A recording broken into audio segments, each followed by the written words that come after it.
Meus irmãos, a paz do Senhor Jesus Cristo, Evangelho de João, capítulo de número 19, versículos de número 26, posteriormente também versículo de número 27. Nós estamos estudando, estamos nos encaminhando para o final dessa lição bíblica, valores cristãos.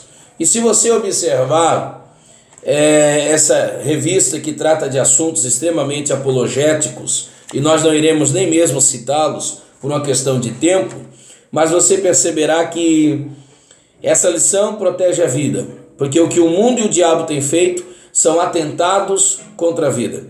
E um dos alvos do diabo tem sido as nossas casas, as nossas famílias.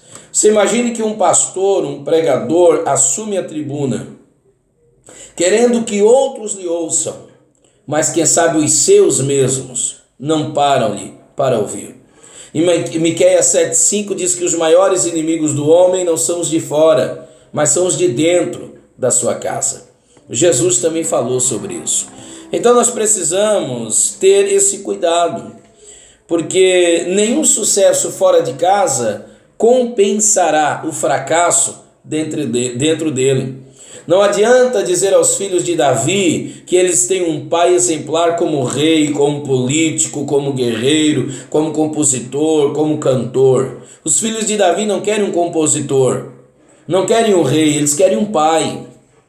E às vezes nós somos como Naamã, porta fora de casa, nós somos guerreiros cheios de honrarias. Mas dentro de casa, quando tiramos a roupa de crente, quando tiramos essa indumentária, revelamos toda a nossa lepra.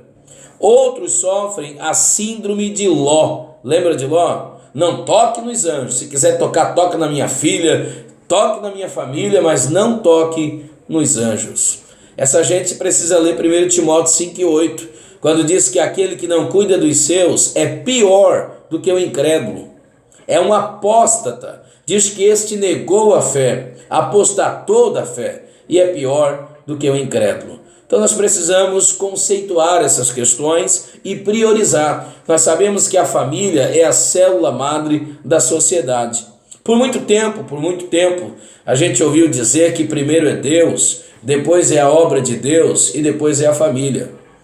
Só que nós sabemos, já nos é sabedor, já reinventaram essa ideia de prioridades e já percebeu-se que primeiro é Deus, indiscutivelmente, depois a família, para depois a obra de Deus. Porque se eu não cuidar da minha família e não ser cuidado pela minha família, eu não posso cuidar das outras famílias que é uma obra de Deus. E a minha família é a maior obra de Deus que está sob meus cuidados.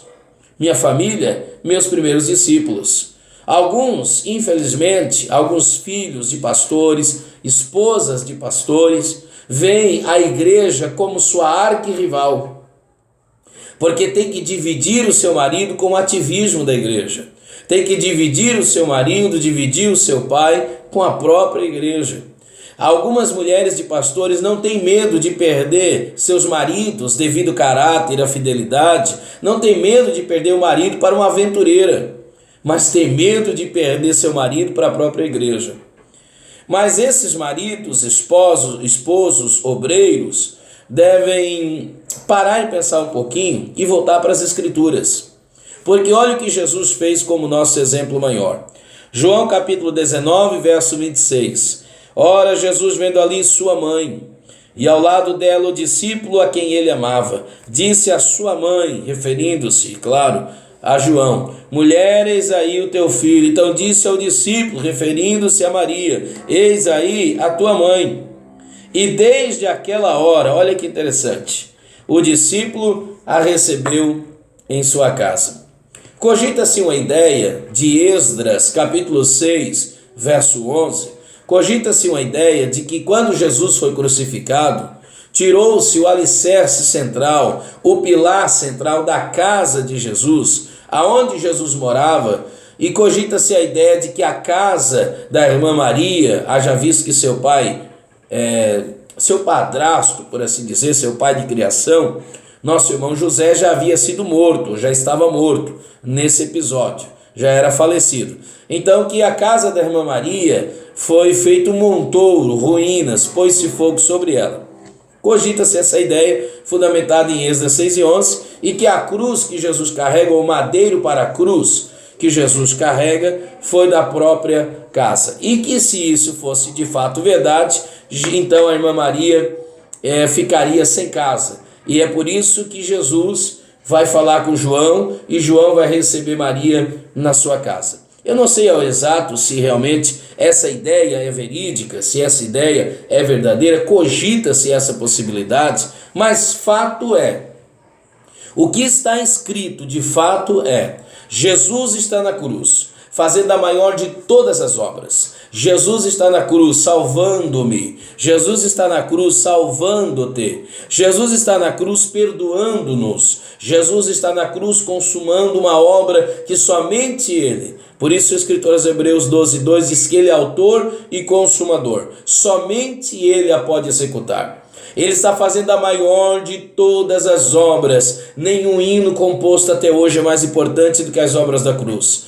Nenhuma pregação é mais importante do que as obras da cruz. Nada se compara, nenhum culto evangelístico, nenhuma obra missionária. Jesus está fazendo a maior obra, nenhum ministério pastoral, nenhuma reforma eclesiológica, nem mesmo a reforma doutrinária, nem mesmo a grande reforma por volta dos anos 1500, ninguém, nada e nem ninguém fez uma obra maior do que a obra que Jesus está fazendo na cruz. Eu estou falando-lhes graças à obra da cruz. Tudo que você ouvir na igreja, graças à obra da cruz. A Santa Ceia é o sacramento da cruz. O batismo em águas é o sepultamento, batismo, sepultamento e a ressurreição, uma nova criatura fundamentado na obra de Jesus, que morre ao terceiro dia e ressurge como primogênito dos mortos. Então nada que é feito, nada que é dito, nada que é pensado, nada que é escrito, nada que é organizado se compara à obra da cruz. Porém, Jesus está na cruz e não esqueceu-se da sua mãe. Jesus está na cruz. Jesus está fazendo a maior de todas as obras. E sabe o que acontece? Ele lembra-se da sua mãe. Ele não esqueceu-se da sua mãe. Então, não esqueça da sua mãe, dos seus, do seu pai. Não esqueça da sua esposa, dos seus filhos. Não esqueça. Eu quero ler uma frase aqui de Wayne ou Vane, aí eu não sei, se é Wayne ou Vane Cordeiro, que diz assim: se você deixar de construir a base de sua casa, não terá onde ir quando os seus dias de ministério terminarem.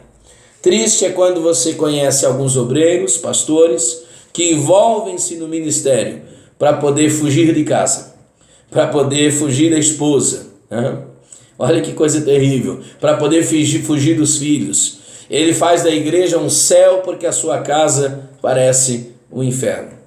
Então que Deus nos ajude, em nome de Jesus, que antes de apacentarmos a casa dos outros, possamos apacentar a nossa. Antes de ficarmos olhando para o cisco no olho da família do vizinho, que a grama do vizinho é mais verde, ou a grama do vizinho não está tão verde assim, precisamos às vezes tirar a trave que está em nossos olhos. Eu vi uma notícia essa semana que dizia assim: idoso rouba banco para ficar longe da esposa e ele é condenado à prisão domiciliar. Que coisa terrível. Que Deus nos ajude. Cuide dos seus filhos, cuide da sua esposa, cuide do seu marido, cuide da sua casa. Lembra do que diz Marcos 5,19? O gadareno queria ir evangelizar. Jesus diz: volta para a tua casa. Então, antes de você ganhar o mundo para Cristo, ganha os teus. Volta para a tua casa. A missão da igreja é, primeiro, adorar a Deus. Segundo, cuidar de seus membros. Terceiro, angariar outros membros. Antes de eu ganhar os de fora, eu preciso ganhar os de dentro. Não posso perdê-los. Tá bom? Que Deus te ajude, que Deus te abençoe, em nome de Jesus. Amém.